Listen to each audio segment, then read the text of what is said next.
I want to begin this afternoon with a few observations on the rather abrupt end to the president's case. It's clear, I think, today that they are still reeling from the revelation of John Bolton's book and what he has to say, the very relevant and probative quality of the testimony that he should give the Senate. A witness, they're saying that his intentions might not be. They used their time in defense to smear the Bidens, an object that they unsuccessfully sought to do with the whole Ukraine scheme, attack the managers and other distractions. But in terms of the actual facts themselves, while they have at their disposal any number of administration officials and agency officials who worked with the president, by the president through this whole period of time, did they choose to rely on any of them, call any of them, hear from any of them that could come and testify and support the president's position? And the answer is not a single one, because none of them can. And the one that has now offered to come forward, they're determined to try to prevent. Say to that argument about Bolton's credibility, are you concerned at all about? But I don't think, frankly, that we could have made as effective a case for John Bolton's testimony as the president's own lawyers. And part of the way they did that today was the bulk of Mr. Sekulow's argument was this is merely a policy difference.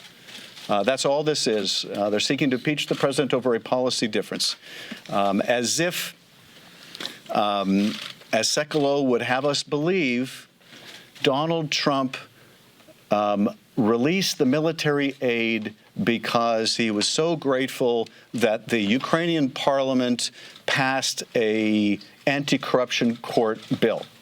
And he was just waiting for that the whole time. Okay, no one believes that. What do they have to fall back on? They fall back on the argument that, okay, he did it. We all know he did it.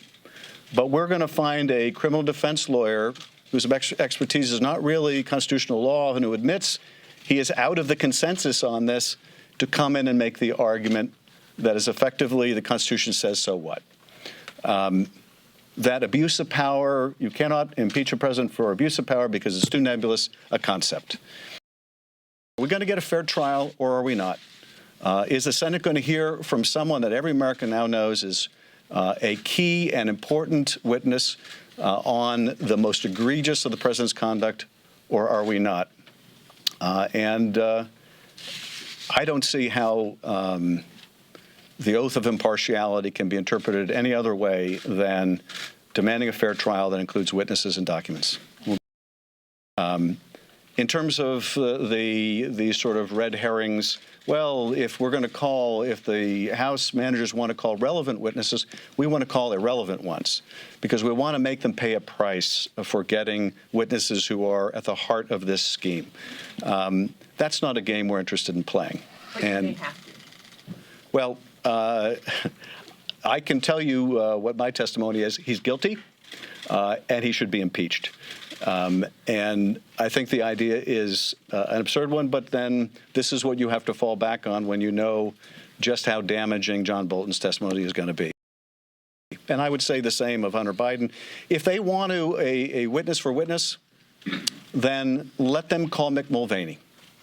Mick Mulvaney has said that he disputes what John Bolton has to say. Let them call Mick Mulvaney. Let them call Secretary Pompeo. Let them call people that are percipient witnesses to this scandal and this corrupt scheme, if they want a witness for witness. But that's not really what they want. They want a distraction, and I don't think the senators want to allow their proceeding to be turned into a circus.